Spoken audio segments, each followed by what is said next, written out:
ایک صاحب نے آ کر کہا المؤمنین ہماری بچی سے زنا ہو گیا، بچی سے زنا ہو گیا ہے اور اس کا کنوارا پن ختم ہو گیا ہے، لڑکی کا کنوارا پن ختم ہو گیا، بکارت جاتی رہی اس کی، ہو گئی اس سے بچپن میں غلطی، گناہ ہو گیا اس سے، اب بچی بڑی ہو گئی، اب اس کا شادی کا پیام آیا ہے، اس میں عیب ہے، اس کے اندر عیب ہے، اب اس کی شادی کا پیام آیا، ہم کیا کریں؟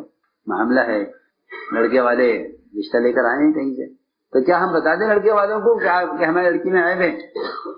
جی ہاں، ساتھیوں کو عیوب سنو، کتنے بیان کریں گے، لکھے ہوئے ملیں گے ساتھیوں کے پاس، ساتھیوں کے عیوب ساتھیوں کاپی میں لکھے ہوئے ملیں گے، فلاں نے یہ کیا، فلاں نے یہ کیا، فلاں نے یہ کیا، جی ہاں لکھے ہوئے ملیں گے، میرے خوبیاں لکھنے کے لوگ خرابی پھیلاتے ہیں، حضرت فرماتے تھے باطل کو مارنا ہے، اس کا ذکر چھوڑ دو مر جائے گا، باطل کو مارنا ہے تو اس کا ذکر چھوڑ دو، باطل مر جائے گا۔ لوگ باطل کو زندہ کرتے ہیں حق سمجھ کر، لوگ باطل کو زندہ کر رہے ہیں حق سمجھ کر، دیا کیونکہ حکم یہ ہے اہمیت الباطل بہتر کے ذکر ہی، کہ باطل کو مارنا چاہتے ہو اس کا ذکر چھوڑ دو، باطل ختم ہو جائے گا۔ حضرت نے فرمایا اس کے والدین سے کہ اگر تم نے لڑکی کا حال لڑکے والوں کو بتلایا یا کسی کو تمہیں خبر کی میرے علاوہ، میرے پاس تو آگے تمہیں بات لے کر، اگر میرے تم دونوں کے علاوہ کسی اور کو اس کا علم ہوا تو میں تمہیں اتنی سخت سزا دوں گا کہ سارے ملکوں کے لیے یہ سزا عبرت بن جائے گی، سخت سزا دوں گا، ایسی سزا دوں گا اس سزا کسی کو نہیں دی ہوگی اگر تم نے خبر کی کسی کو، جی ہاں، کہ زنا کے عمل سے بڑی سزا دوں گا خبر کرنے والوں کو، زنا سے بڑی سزا دوں گا خبر کرنے والوں کو۔ فرمایا اس لڑکی کی شادی ایسے کرو جیسے تم ایک پاک دامن ایک نیک لڑکی کی شادی کرتے ہو، ایسے شادی کرو، اور کسی کو بتلانا مت کہ لڑکی نے کیا کیا ہے، جن سے شادی کرے ان سے بھی مت کہنا کہ ہمیں لڑکی میں عیب ہے، بالکل نہیں، اس کی ایسی شادی کرو جیسے پاک دامن لڑکی کی شادی کرتے ہو۔ ایک مرتبہ ابو بکر عمر رضی اللہ عنہما طواف کر کے نکلے بیت اللہ سے، تو دیکھا کہ ایک جوان آدمی اپنی پیٹھ پر اپنی ماں کو طواف کرانے کے لیے لے کے آ رہا ہے۔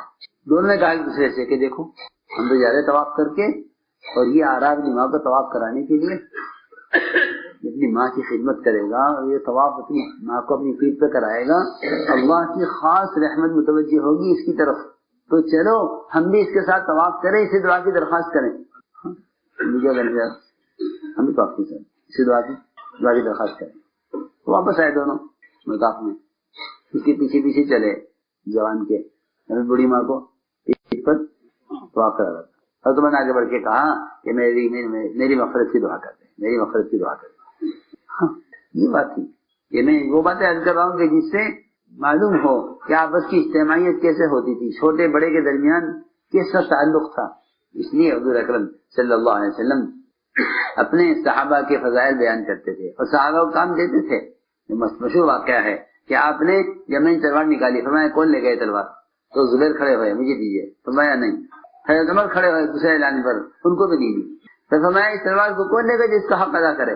تو حق کی ادائیگی کے نام سے دونوں ڈر گئے، یعنی ہم حق نہیں ادا کر سکتے، ہم حق ادا نہیں کر سکتے۔ جی ہاں، یہ نہیں کہ ہم پرانے ہم حقدار ہیں، کہ نہیں ہم حق نہیں ادا کر سکتے، دونوں ڈر کے پیچھے ہٹ گئے۔ تو ابو دجانہ کھڑے ہوئے کہ مجھے دیجیے، آپ نے ان دونوں پرانوں کو ہوتے ہوئے اس نئے آدمی کو تلوار دی۔ ہاں یہ نہیں کہ ان کو نہیں ضرورت نہیں، تم تو بات کے ہو، ان کو تلوار دی۔ تو یہ دونوں ناراض ہو کر پیچھے نہیں بیٹھ گئے کہ ہمارے ہوتے ایک گروپ دی ہے، یا ہم پہلے کھڑے ہوئے تھے تو بعد میں کھڑے ہوئے تھے، یہ نہیں میں پرانا ہوں یہ نئے ہیں۔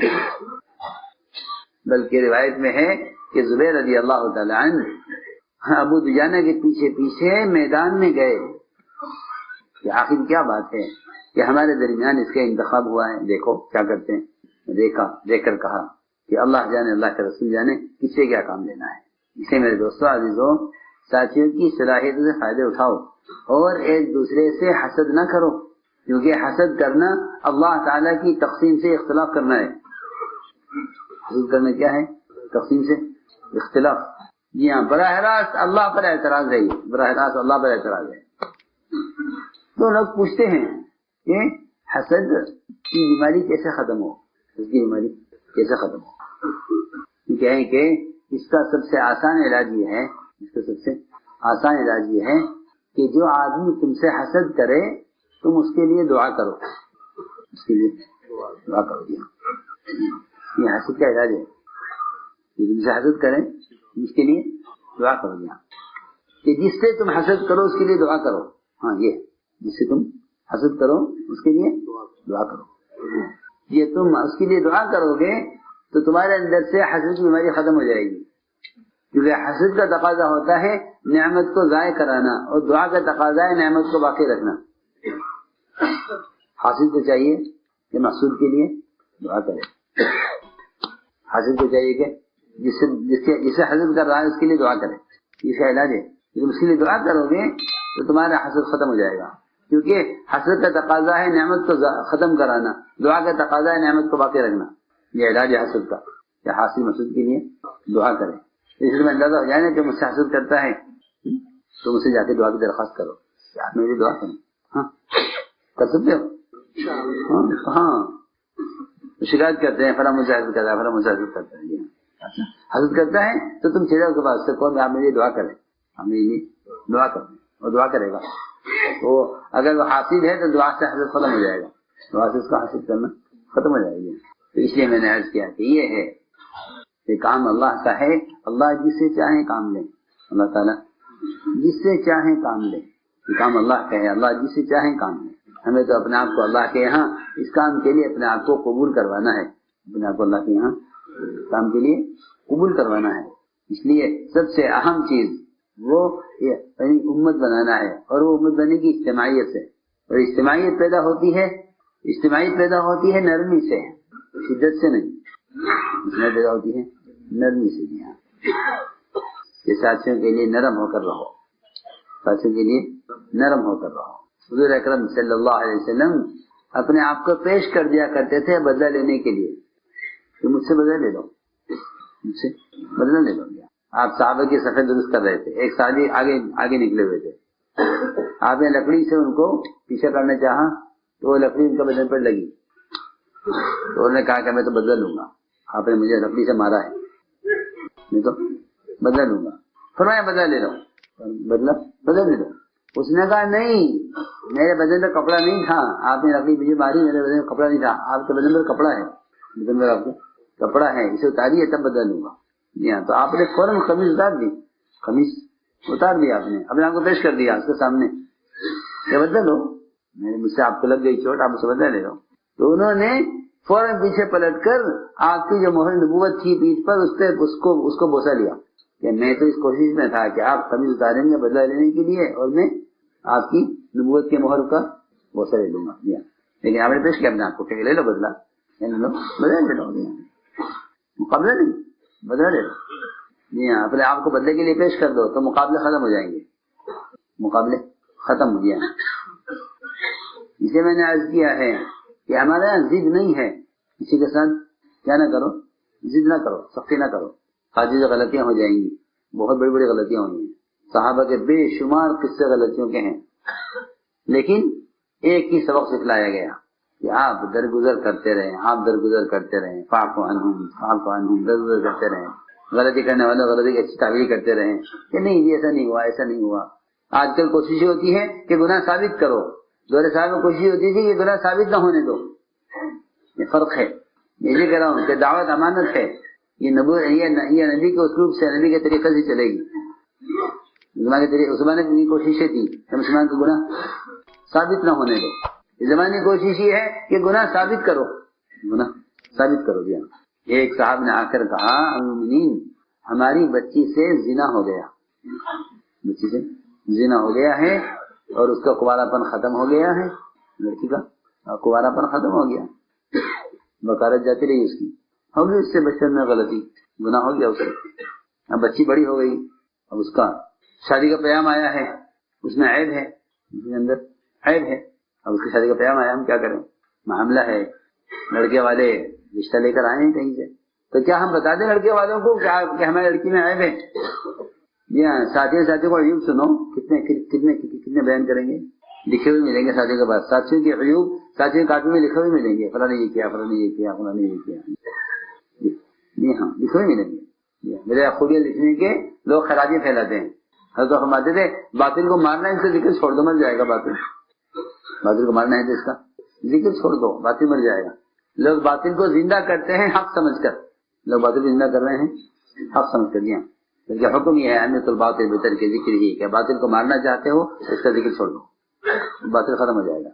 حضرت عمر نے فرمایا اس کے والدین سے کہ اگر تم نے لڑکی کا حال لڑکے والوں کو بتلایا یا کسی کو تمہیں خبر کی میرے علاوہ، میرے پاس تو آگے تمہیں بات لے کر، اگر میرے تم دونوں کے علاوہ کسی اور کو اس کا علم ہوا تو میں تمہیں اتنی سخت سزا دوں گا کہ سارے ملکوں کے لیے یہ سزا عبرت بن جائے گی۔ سخت سزا دوں گا، ایسی سزا دوں گا اس سزا کسی کو نہیں دی ہوگی اگر تم نے خبر کی کسی کو۔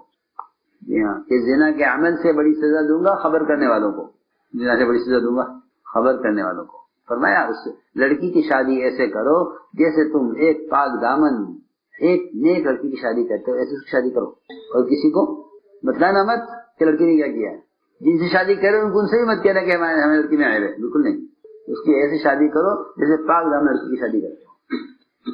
اس لیے میں نے عرض کیا کہ کوئی خرابی ظاہر ہو کسی سے تو خوبی تلاش کرو۔ ایک آدمی کے اندر 99 خرابی ہیں، ایک خوبی ہے، تو ایک خوبی کی وجہ سے ہم اس کی 99 خرابیوں کی طرف توجہ نہیں دیں گے، ایک خوبی کی وجہ سے اس سے محبت کریں گے، ایک خوبی ہے۔ جی ہاں، یہ طرز ہے کام کا۔ جنازہ لایا گیا، رکھا گیا، لا کر عرض کیا گیا کہ جنازہ آیا ہے، آپ نماز پڑھا دیجیے، تو حضرت عمر رضی اللہ عنہ نے آپ کو نماز پڑھانے سے روک دیا، فرمایا آپ نماز نہیں پڑھائیں گے اس کی، یہ آدمی اچھا آدمی نہیں ہے، یہ آدمی اچھا آدمی نہیں ہے، اتنی برائی میں مشہور ہے، آپ اس کی نماز نہ پڑھائیے۔ تو آپ نے اعلان کیا صحابہ میں اس مرنے والے کے لیے کوئی خوبی کسی کو معلوم ہو تو بتاؤ، کوئی ایک عمل اس نے کیا ہو بتاؤ۔ ہاں، یہاں تو اعلان ہوتے تحقیق ہوتی ہے کہ بھائی اور کسی کو اس کے بارے میں کوئی غلطی معلوم ہو تو بتاؤ تاکہ غلطیاں جمع کریں۔ ہاں، یہاں اعلان ہو رہا ہے خرابی جمع کرنے کے لیے، وہاں اعلان ہو رہا ہے خوبی تلاش کرنے کے لیے۔ یا ایک صاحب کھڑے ہوئے، عرض کیا کہ ہاں اس مرنے والے نے فلاں فلاں موقع پر اللہ کے راستے میں ایک رات پہرا دیا ہے۔ فرمایا آپ نے کہ جو آنکھ اللہ کے راستے میں پہرا دینے میں جاگی ہے وہ جہنم کی آگ نہیں دیکھے گی۔ فرمایا عمر پیچھے ہٹ جاؤ، تمہیں کوئی حق نہیں ہوگا ہمارے بارے میں سوال کرنے کا۔ یہ ہے طرز دعوت کا۔ اس لیے فرمایا کہ ان سے درگزر کرو اور ساتھیوں کے لیے استغفار کیا کریں، ساتھیوں کے لیے استغفار کیا کریں، وہ ضروری ہے۔ ساتھیوں کے لیے استغفار کیا کریں تنہائیوں میں۔ آپ تو منافقین کے جو ستا رہے ہیں، اندر گھسے ہوئے ہیں، کافروں کے ساتھ ملے ہوئے ہیں، آپ تو ان کے لیے استغفار کرنے پر تیار ہیں۔ حضرت عمر روکے آپ کو اور آپ استغفار کریں، یہاں تک کہ حضرت عمر کے چاہنے پر قرآن آ گیا کیا بھی استغفار نہ کریں۔ اللہ نے فرمایا 70 مرتبہ استغفار کریں گے اللہ ان کو معاف نہیں کریں گے، تو فرمایا عمر میں 70 سے زیادہ استغفار کروں گا اللہ ان کو معاف کر دیں۔ یہ اچھی بات ہے کہ وہ تو منافقین کے لیے استغفار کر رہے ہیں، ہم امام والے بھی استغفار نہ کرتے، تو اس لیے حکم دیا واستغفر لہم، استغفار کیجیے۔ اور ایک حکم یہ دیا ہے بہت اہم بہت بڑا، وشاورہم فی الامر، کہ نبی جی آپ ان سے مشورہ کیجیے۔ دیکھو بھائی ہمارے کام میں مشورہ اصل ہے، کام میں مشورہ اصل ہے۔ بڑی بڑی نصرتیں بڑی بڑی مددیں وہ مشورے پر آئی ہیں۔ مشورہ چھوڑ کر چلا جانا ایسا ہے، مشورہ چھوڑ کر چلا جانا ایسا ہے جیسا ایک اجتماعی عمل کو چھوڑ کر چلا جانا، کیونکہ مشورے سے بڑا اجتماعی عمل کوئی نہیں ہے، مشورے سے بڑا اجتماعی عمل کوئی نہیں ہے، کیونکہ سارے اعمال اور سارے امور مشورے سے طے ہوں گے، اس لیے سارے امور کا بندھن مشورہ ہے، سارے امور کسی طے ہوں گے مشورے سے۔ تو بڑا عمل کون سا بنا؟ مشورے کا نہیں، کہ اسلام کا رکن نماز اور کام کا رکن مشورہ، یہ بات ہے۔ اسلام کا رکن نماز ہے، نماز اسلام کا رکن ہے، اگر نماز درست ہے تو سارا دین درست ہو جائے گا، یہی بات اس میں ہے کہ تمہارا مشورہ صحیح ہے تو پھر بڑی بڑی مددیں نصرتیں تو اللہ تعالیٰ مشورے پر نازل کریں گے، اللہ اس پر مشورے پر دیا۔ اس لیے قرآن نے مشورے کو نماز کے ساتھ بیان کیا ہے، اس کی اہمیت بتانے کے لیے مشورے کو بیان کیا ہے، اس کے ساتھ نماز کے ساتھ بیان۔ زکوٰۃ کا، جہاد کا، روزے کا، حج کا کوئی ذکر نہیں ہے، یہاں کسی فریضے کا ذکر نہیں ہے، نماز اور مشورہ دونوں کو جمع کیا ہے۔ اللہ وقاموا الصلاۃ وامرهم شورى بینہم، کہ نماز قائم کرتے ہیں اور آپس میں مشورہ کرتے ہیں۔ اس لیے فرمایا کہ نماز کہ مشورہ نماز کی صفت پر ہے، مشورہ نماز کی صفت پر ہے کہ تمہارے مشورے کا ایک فیصل ہو، جیسے تمہاری جماعت کا ایک امام ہوتا ہے، تمہاری جماعت کا ایک امام، جی ہاں، امام کے بغیر جماعت نہیں ہے، امام کے بغیر جماعت ہے ہی نہیں، امام کے بغیر افراد ہیں کہ لازم ہے کہ تمہارے مشورے کا ایک فیصل ہو، جیسے تمہاری جماعت کا ایک امام ہو، اور جیسے امام کو لقمہ دیتے ہو ڈرتے ہوئے، اس طرح ذمہ دار کو رائے دو ڈرتے ہوئے۔ ڈرنا کس سے کہ ذمہ دار سے کہ نہیں، بلکہ اس سے ڈرو کہ میری رائے میں میری نفسانیت تو داخل نہیں ہے۔ ڈرتے ہوئے رائے دو، ڈرتے ہوئے رائے دو، یہ کہا رائے ڈرتے ہوئے دو، اڑتے ہوئے نہیں۔ رائے دینے میں کیا کرنا ہے؟ ڈرنا ہے، اڑنا نہیں ہے۔ کہیں نہیں ملے گا کہ صحابہ رائے میں اڑتے ہوں، نہیں، ہاں، بلکہ صحابہ رائے دینے میں ڈرتے تھے، اڑتے نہیں تھے۔